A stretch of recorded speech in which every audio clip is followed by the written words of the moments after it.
Comedy legend Louis Black is bringing Goodbye Yeller Brick Road, the final tour, to Steelhouse on Sunday, February 25th. Tickets go on sale Friday, November 17th at 10 a.m. Get yours at steelhouseomaha.com. The holidays start here at Baker's with a variety of options to celebrate traditions old and new. You could do a classic herb-roasted turkey or spice it up and make turkey tacos. Serve up a go-to shrimp cocktail or use Simple Truth wild-caught shrimp for your first Cajun risotto. Make creamy mac and cheese or a spinach artichoke fondue from our selection of Murray's cheese. No matter how you shop, Baker's has all the freshest ingredients to embrace all your holiday traditions. Baker's, fresh for everyone. Hey, it's Storyworthy. Today on the show, comic Tony Tripoli talks about working on a cruise ship. I did 7 years singing on the... And I mean, you do these terrible shows, like horrible shows. I did a show called Glamour. Like, that's not even a word. You know what I mean? Like, that's just like the kind of shit that happens out at sea. You just invent dumb words that sound like it might be entertaining for an hour. But the thing about 7 years at sea is you realize that you can have a conversation, you can hang out, you can spend time with any kind of person. And I've learned that I can get along with anyone on earth except vegans. Today on the show, comedian Tony Tripoli talks about working as a dancer on a cruise ship. Stay close. Hi, this is Tony Tripoli, and you are listening to Storyworthy.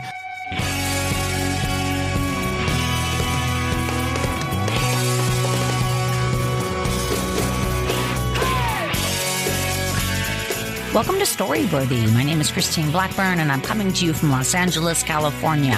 Whether you're a longtime fan of the show or a new listener, welcome to Storyworthy. Now, I hope you guys enjoyed the show last week with Phil Rosenthal. Holy cow. Everything Phil Rosenthal touches seems to turn to gold. And you're going to love the story he told last week about how he created Everybody Loves Raymond. So go ahead, you guys, go back. Listen to Phil Rosenthal last week. But not today, because today you're in for another really incredible story. And this is from comedian Tony Tripoli. Tony worked with Joan Rivers for years as a writer for her, and he is just an incredibly funny man. Today's story is outrageous. I know you'll love it. But before we get to the story, I wanted to remind you guys, I've been taking a small break to spend more time on my other show, My Life in 3 Songs. On My Life in 3 Songs, I talk to comedians about the 3 songs in their life that have impacted them. Songs that paint a picture of the comedian and where they're from. Not necessarily their favorite songs, but songs that really made an impact on them. You guys are going to love it. Follow My Life in 3 Songs over on Spotify. It's totally free. Just download the Spotify app and boom, it's right there. And I would really appreciate it, you guys. You can also check out mylifein3songs.com and follow My Life in 3 Songs on social media at My Life in 3 Songs. All right, you guys, wherever you are, enjoy this story from the hilarious Tony Tripoli. I sort of have to begin this story by saying normally when I tell this story, it's not under the title Stories About When I Shit My Pants. So I'm kind of giving away the punchline. We're literally backing into this story. So it's not really the best way to start. But look, I'm a 43-year-old homosexual who spends all of his time with Joan Rivers. So brace yourself for a shock. I used to sing on cruise ships. And who saw that coming? And so the thing about working on cruise ships is, you know, I did 7 years singing on the, and I mean, you do these terrible shows, like horrible shows. I did a show called Glamour. Like, that's not even a word. You know what I mean? Like, that's just like the kind of shit that happens out at sea. You just invent dumb words that sound like it might be entertaining for an hour. But the thing about 7 years at sea is you realize that you can have a conversation, you can hang out, you can spend time with any kind of person. And I've learned that I can get along with anyone on earth except vegans. That's what I've learned. I hate vegans. I don't want you telling me that I can sustain myself on legumes. Like, no, I can't. Like, I want, you know what I mean? Like, I want something that used to be alive and now it's dead and now I'm eating it. You know what I mean? Like, that's what I do, but whatever. And so, But so I was on this one particular cruise ship, and it was a summer in Alaska. And I know everyone wants to say that the Alaska cruises are great, but I did 2 summers of my life in Alaska. And here's the thing. I call Alaska God's vagina. And I will tell you why. It's very bushy and moist and fertile, and there's all kinds of fabulous shit happening in there. But frankly, I could give a damn about all of it. You know, that's just my personal feeling. Like I saw it once in high school. Don't need to see it again. That's how I feel about Alaska. And honestly, by the way, all bald eagles look alike. So I just saved you $3,500. So it's so boring there. And so anyway, I was singing, my co-star on this particular cruise ship was a vegan woman. And she was my favorite kind of vegan, the kind of vegan that eats fish. So already you're full of bullshit. And so I hate her. And so we're in Alaska, and it's so fucking boring. I mean, like, how many log sawing competitions can you go to in one summer? And so I, you get to know, you really tell, it's like a dorm situation. Basically, it's more like prison. Like, you share everything. And so something came up that I will tell you, and I'm not bragging. I'm not proud of this. It's just something about me. And I mean, I think I'm fascinating, but I don't have bowel movements like a lot. Like, some people go, like, 3-4 times a day. Like, basically, when I do a poo, I know it's time to renew my auto insurance. Like, I just don't get a lot of them. You know what I mean? Like, I crap seasonally. That's kind of how it works. You know what I mean? Like, on occasion, I have a poo. And so it's just the way it is. My whole mother's side of the family is that way. Nothing's wrong. It's just the way. And so everyone in my world is always fine with that until I come across a fucking vegan, and they have a system, and you need to do this, you need to drink this kombucha, and I was just like, but now I'm in Alaska and I'm bored. So this vegan is like, let me take you to this big vitamin shop in Anchorage, and we'll get so whatever. So she wears me down. So we go and we buy this product that still exists. I literally saw it this week in a store, and this product called Ultimate Cleanse. What's really funny is now it comes with a DVD. And I shudder to think what is on the DVD because I don't know. But this was back in the 90s. So the Ultimate Cleanse is a little box, and it has 2 bottles in it. One is an herbal supplement, one is a fiber supplement. And the idea behind the product is you take one of each in the morning and one of each at night. And then if you don't make a poo, then you go up to 2 in the morning and 2 at night. And then 3 and 3. But if you poo at 3 and 3, that you stay there. And then if you have a poo at 3 and 3, you should be taking 3 in the morning, 3 at night, both bottles. And then you should have a poo like every single day, right? So whatever. So I take 1 and 1, nothing happens. I take 2 and 2, nothing happens. I take 3 and 3, now I have a poo. So I'm not going to lie. I'm interested at this point, but also I'm thinking, well, it could just be Tuesday. Do you know? So like, I'm not married to, so then the next day, 3 and 3, and I have another poo. Okay. So now this is where the story takes a turn, because now I'm 100% on board. Like, I have a picture of me next to my calendar with 2 consecutive red X's on it, like grinning like a mother. Like, so now I'm living at the 3 and 3, and I'm pooing. Like, I have a hobby now. Do you know what I'm saying? Like, there's not enough time in my day to get everything done anymore. Like, this is so awesome. And I got myself one of those fancy padded toilet seats. I'm doing it right. And this was right when the Cottonelle Moist Flushable Wipes first came out on the scene. And do you remember the original Cottonelle commercial? Because I swear I'm not making this up. I'm sure it's probably on YouTube. The original Cottonelle commercial showed this very pretty stewardessy looking like woman, and she said, why do we need Cottonelle Moist Flushable Wipes? Here's why. And she held up her hand, flat up to the screen, and she took a tube of toothpaste, and she drew a stripe of toothpaste downward across her 4 extended fingers. And then she took a wad of toilet paper and went, regular toilet tissue does this. And she smeared the toilet paper on her hand, all in her finger crevices, and she holds it up to the camera. I swear to God. Like, that was their marketing campaign. Like, they workshopped that. Like, someone was like, how do we sell this product? And someone, I don't know, like an intern was like, hey, what if we just convince America they've been walking around for years with a smeary toothpaste ass? Like, that was how they got us hooked on this product. So I've got my Cottonelles, and I've got my padded toilet seat, and I'm just like, poo, and everything is so great. Well, here, the thing is, when you get to like week 2, and this says in the instructions that this might happen. I'm sure they cover it now on the DVD. It says, when you get to the second week, you develop what they just call mild to moderate gassiness. And I mean, here's a shock. I'm single, so I could give a damn. Like, I don't care about a fart here and there. Like, I'm living alone. I'm pooping all the time now. I'm happy as a clam. Like, you know what I mean? I'm literally a pig in shit at this point. Like, I don't care. And then at around week 3 or 4, another symptom, which they, in all fairness, the Ultimate Cleanse people did warn you, but on the box, they said what you might develop is urgency.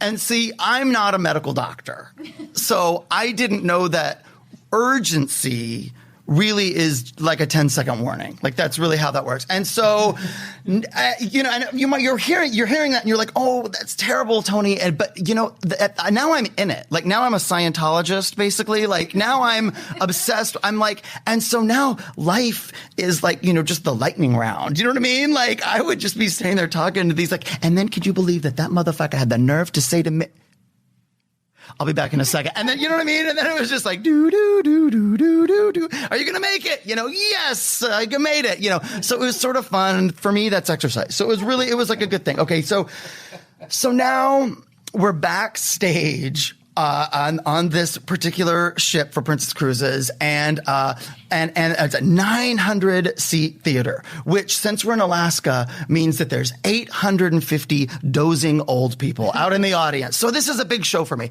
and we're doing a show that was like a compilation, like greatest hits of Broadway kind of a thing. What I call it, Broadway Ship Heap 2000, and we opened the show. This is 2000, and we opened it with Magic to Do from Pippin, which I believe is from like 1971 or something, like a real current cutting edge barn burner to open. And it's like this mid tempo sort of, not even that fat. Like, that's our fucking boring opening number. Do you know what I'm saying? So, okay. So the cruise director is on stage. And if you've ever, you know, been on a cruise, the cruise director always comes out and tells that joke about the lady in the straw hat. And then says, and now here's the show. Like, right. And so, you know how we're all performers here. So, you know, right before you go on stage, you always have to, like, you know, pee, right? You always have to, whatever. And so we're about to do Broadway Shit Heap 2000. So I'm in my little black spandex pants and my little black spandex sleeveless mock turtleneck that I believe is made of velvet. And I've got my little bowler hat, but it has an elastic strap on it, which I've covered in makeup, so it's now invisible. But we're going to do a lot of dancing, so I need the elastic. And I've got my little, like, white Bob Fosse jazz gloves on. And so I remove the gloves because that's a sanitary issue. But so I go backstage, and I'm in the little, like, airplane bathroom backstage. And the cruise director's on stage, you know, and he's like telling his joke, and I'm peeing. And, you know, I'm all by myself in this little room, and I feel, you know, a fart. You know what I mean? Like, I feel, okay. So that's when I shit my pants. And then the music started playing. So, like, that's not like a good day at work. You know, like, I have a choice to make. You know what I mean? Like, I'm the fourth line of the song Magic to Do. I'm like, you know, jingle, jangle, skim, scam, or whatever the lyrics were. So, like, it's literally like I have to be on stage now in like 15 seconds, and I'm supposed to be Fosseing. And so it's that kind of, like, sometimes you, like, leave your body. You know how it is. Like, you leave your body and you look down and you see, and you're like, oh, this will be, you know, so funny someday on a podcast, but not, you know, at this particular moment, it's not. And you just have to, I don't know, like, I want to be, like, proactive in my life. I don't want to be a victim. So, like, I really always want to, like, try to be part of the solution, not part of the problem. So I didn't know what to do, but, and I have to tell you, this wasn't like, it wasn't like a tater tot situation. Do you know what I mean? Like, this was, no, I don't mean to be, it kills me to be disgusting, but this was like a medium pink berry, I just want you to know, yeah, like, with toppings. And so there was a situation that needed to be dealt with. That's what the picture I'm trying to paint. And thank God, I wasn't wearing a dance belt, which is sort of like just a really tight G-string, for those of you that never worn a dance belt. So I was wearing, like, regular briefs. So the situation was contained, but it was a temporary, I mean, it wasn't like the levee was going to be breached quickly. You know what I'm saying? And so anyway, okay, so I've got that. So I didn't know what to do. And so there was a roll of toilet paper there. And so I grabbed the toilet paper and I just sort of, like, wrapped it around my hand and made like a mitt, like a toilet paper mitt. I don't know why. And then from the front, in the front of my crotch, I reached down and I jammed it upwards under my balls and taint into my my like ass crack. Like, I don't know why I thought that, but now I'm doing something right. I'm making things better. I'm keeping things, and now I'm gloves on. Let's go on stage. Like, I don't know why I thought that was the right answer. So now I'm literally on stage and we're like, jingle, jingle, Tim, Tam, magic, magic, Fosse, Fosse, Fosse, and bowler hat, like, right. And everybody, this is the opening number. So everybody is just made up and just, I'm like bright red, but the rest of the cast is like makeup and like powdered and perfect, and the girls were too. And like, I'm sticking out. And so I'm like, okay, well, this is fine. So I'm like, Fosse, Fosse, Fosse, Fosse, Fosse, Fosse. And so I'm like, okay, you know what? You can calm down. Like, you've got this. You handled this. Like, you aced this. Like, this is awesome. But then again, it's like you leave your body and you look down and you see it. Like, you see, and you look. Sometimes from that angle, from that view, you notice just detail, like cracks in the plan that maybe you didn't see when you were, and I like, so like the me up there was like, hey, Tony, and then the Tony down here was like, hey, no, I'm good, I'm fine, it's fine. And me up there was like, no, you're not fine. Like, what are you going to do? If that giant wad of toilet paper works its way down your pant leg and falls out center stage, right? And then the me down there was like, oh my God, I hadn't thought of that. That would be really bad. So now I'm like trying to like Fosse dance, but like with a clenched ass. And I'm like, my back is arched in a weird way. And I just I'm looking whiter than I've ever looked at this point. And we're like Fosse, Fosse on stage and off stage, right? There's 4 singers in the show and we're like jazz run, jazz run, jazz run, jazz. And we're like Fosse, Fosse, bowler hat. And we're on stage and off stage, and we get into the wings for some reason.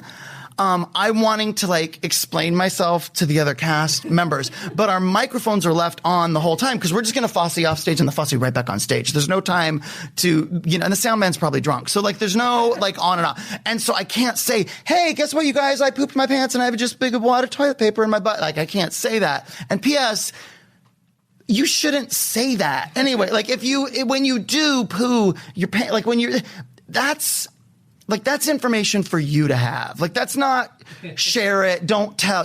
No one needs to know, right? But I think I need to tell. So I'm like getting in the wings and I'm just like, all I can do is like snap my fingers and clap and like, and like point at my butt, which is not clarifying anything. So now my castmates are like, is he having a stroke? He is the oldest one in the cast. Like, no one knows what's happening. And so finally I get to the end of the song and we're all done with Fosse Fosse. And you would think this would be the end of the story, but no, I now am in a single spotlight on stage alone, and I get to walk down stage and say, it takes a lot to put a show together.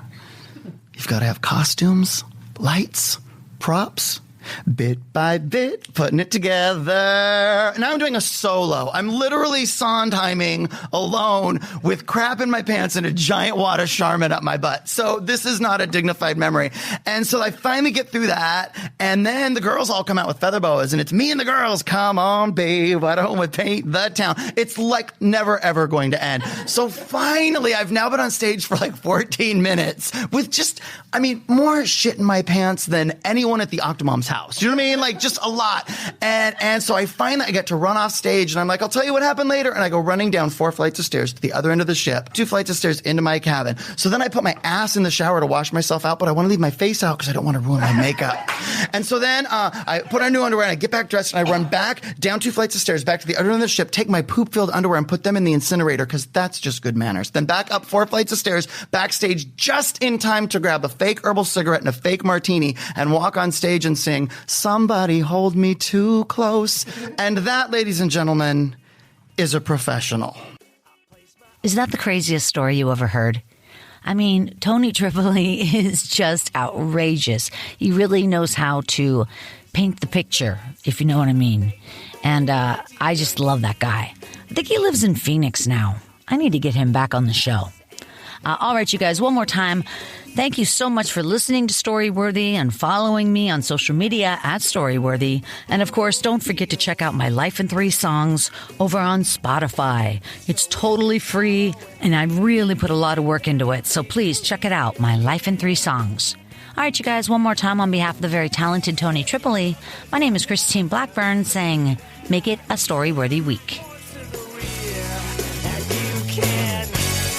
Follow me,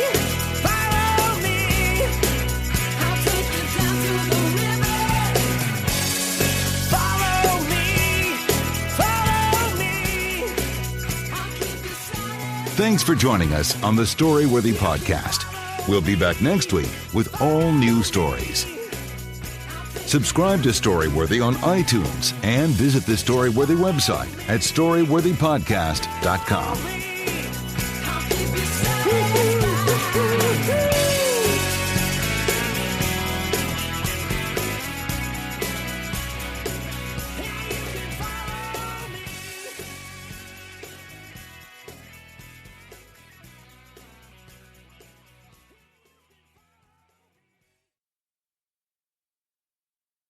Right now, new and current customers can get any phone for free at US Cellular, so you can connect with all your family members this holiday season. You could even call your aunt who always makes you talk to your cousin, who's a dog. Or, maybe just send her a festive text. Get the gift of connection at US Cellular. Get any phone free today. US Cellular, built for us. Terms apply. Visit uscellular.com for details. We value human connection with fewer distractions. US Cellular, built for us. Visit your US Cellular authorized agent, Cellular Advantage, located at 918 South Locust Street in Glenwood.